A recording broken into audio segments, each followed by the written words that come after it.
저는 이런 스컬프처나 인스탈레이션을 만드는 게 어떤 새로운 언어를 구축하는 것과 같은 궤를 가지고 있다고 생각을 하고 있습니다. 특히나 관심이 있는 것은 이분법적으로 나누어져 있는 양상, 안과 밖, 삶과 죽음, 다양한 측면들을 어떻게 하면 연결할 수 있을까? 또는 어떻게 하면 모호하게 할 수 있을까에 대해서 고민을 많이 하고 그것을 이제 시각예술로 표현하고 있습니다. 자연이 그리고 자연 일부로서의 인간이 무언가를 회복하는 과정, 회복을 할 수 있는지에 대한 가능성을 좀 연구하고 그리고 저 스스로에게 또 재료에게 직접 물어보고 싶었고 그런 과정에서 여러 가지 실험들을 하게 되었습니다. 저 앞에 보이는 작업은 레이어링이라는 작업이고요. 포비돈 소독액과 거즈 그리고 흙이 사용되었고요. 아무래도 포비돈이나 거즈는 피부의 상처를 치료하는데 널리 알려져 있고 그런 부분이 공기와 살 또는 신체와 시간의 중간에서 어떤 매개체 역할을 한다고 생각을 했습니다. 제가 워낙 매개체 역할을 하는 장치에 대해서 관심이 많아서 재료 그 자체를 전시장이라는 특수성을 가진 공간 안에 그대로 가져오는 것이 어떨까라고 생각을 했고 재료와 계속 시간을 보내고 실험을 하다 보니까 이 포비돈이라는 성분이 이론대로라면 산소와 만났을 때 특히 색에 있어서 휘발성이 강하다는 것을 알게 되었어요. 그래서 포비돈이 원래 가지고 있는 색깔이 점점 이제 휘발하면서 다시 하얀 거즈가 되고 이런 것이 새살이 다시 돋아나고 회복되고 백의 상태로 돌아간다라는 것이 되게 재밌다고 느껴져서 이렇게 설치를 해보게 되었습니다. 그러니까 상처에 처음 관심을 갖게 된 이유는 제가 화상을 경험하면서였는데 제가 화상을 입고 나서 제때 잘 치료하지 않고 화상은 빛에 노출되면 흉이 진다고 하더라고요. 근데 저는 그걸 몰랐고 그냥 계속 방치한 상태로 있었더니 계속 염증이 생기고 결국에는 흉이 지는 결과를 낳게 되었어요. 그래서 이 상처라는 것이 되게 치유가 정말 어려운 것이구나.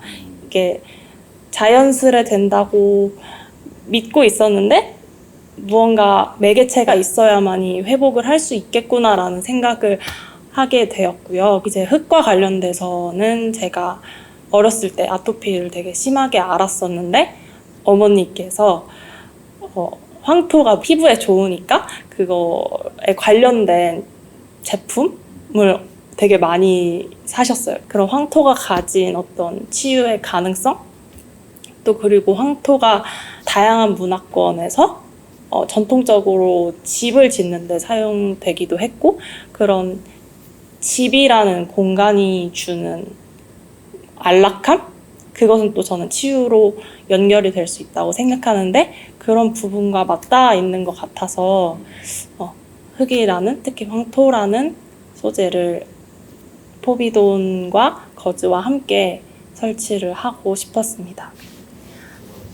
네, 그리고 이제 그런 피부와 관련해서 바세린에 관심을 가지게 되었는데 바세린이 굉장히 많은 곳에 쓰이잖아요. 근데 바세린이라는 원료가 어디서 왔는지 연구를 하다 보니까 그것은 석유를 시추하던 과정에서 되게 우연히 미국의 어떤 과학자에 의해서 발견이 되었고 바세린을 만들기 위해서는 정말 두터운 과정을 보내야 되더라고요. 정제하고 여과하고 또 저렇게 하얗게 만들기 위해서 계속해서 과정을 덧입히는데 그 새까만 석유를 하얗게 만든다는 것은 무엇일까를 계속 질문하게 하는 과정이었습니다. 그래서 그 자체를 이제 여과지에 랩핑을 해서 공간 안에 들여놓고 싶었고, 랩핑을 하다 보니까 그러니까 여과지로 사용한 커피 필터가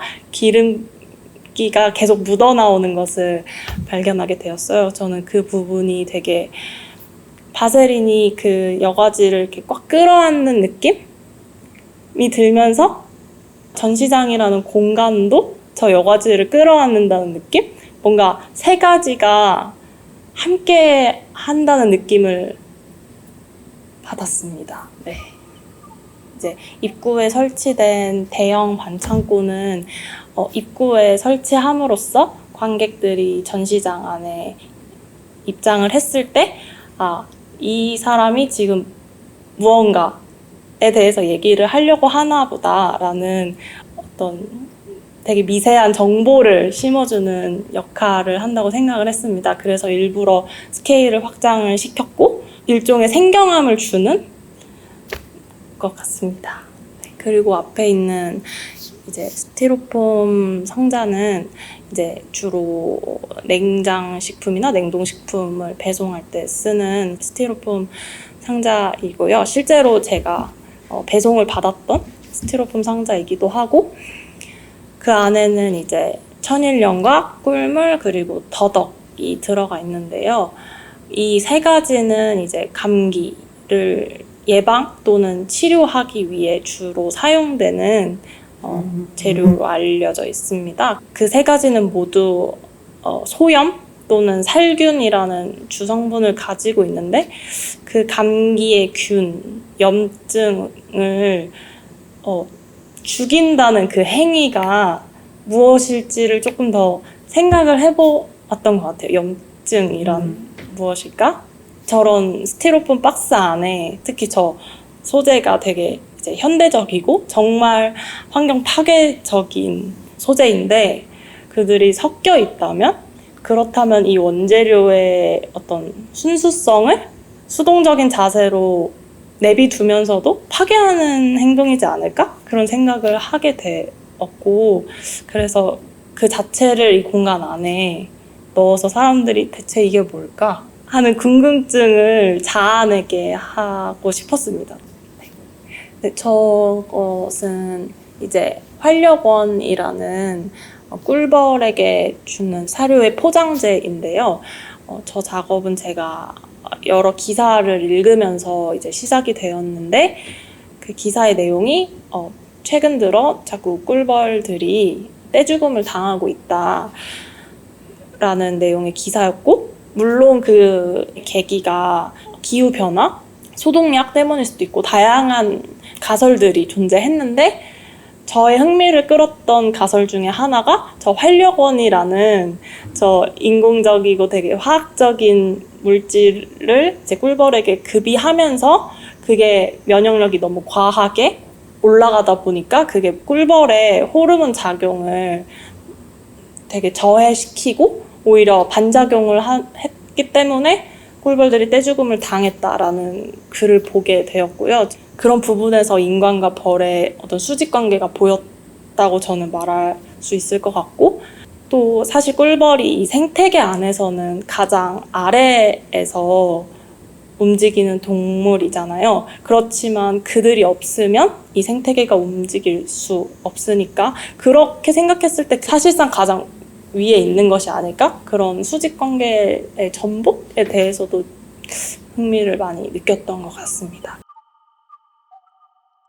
영상 안에는 5가지의 단어가 있는데요. 그것은 소실, 마모, 완전, 찰나, 발광이라는 단어고, 이 모든 게 영원에 대해서 얘기를 하고 있는데, 여기 있는 모든 작업들이 다 시간의 흐름에 따라 뭔가 변하거나 아니면 사라지거나 하는 특성을 지니고 있는데, 제 작업이 어떻게 보면 이제 관객들에게 조금 불친절하게 느껴질 수도 있다고 생각을 해서 약간의 어떤 정보를 심어준다 또는 정보를 제공한다 라는 의미에서 저 단어를 이제 입구 반대편에 있는 벽에 배치함으로써 사람들이 조금 놓치지 않았으면 하는 생각에 이제 작업을 하게 되었습니다. 일단 2주 동안 있으면서 아무래도 밤에는 그 빛공해가 없다 보니까 정말 이제 잠을 잘 잘 수 있는 환경이 되었고, 그리고 지금 들리는 것처럼 도시에 있다 보면 이런 자연의 소리를 들을 일이 많이 없잖아요. 주로 이제 자동차 소리라든지 다양한 소음 공해들이 있는데 개구리 소리도 듣고 새 소리도 들으면서 실내지만 계속 이런 자극들에 저의 감각들이 소통할 수 있어서 즐거웠던 것 같습니다.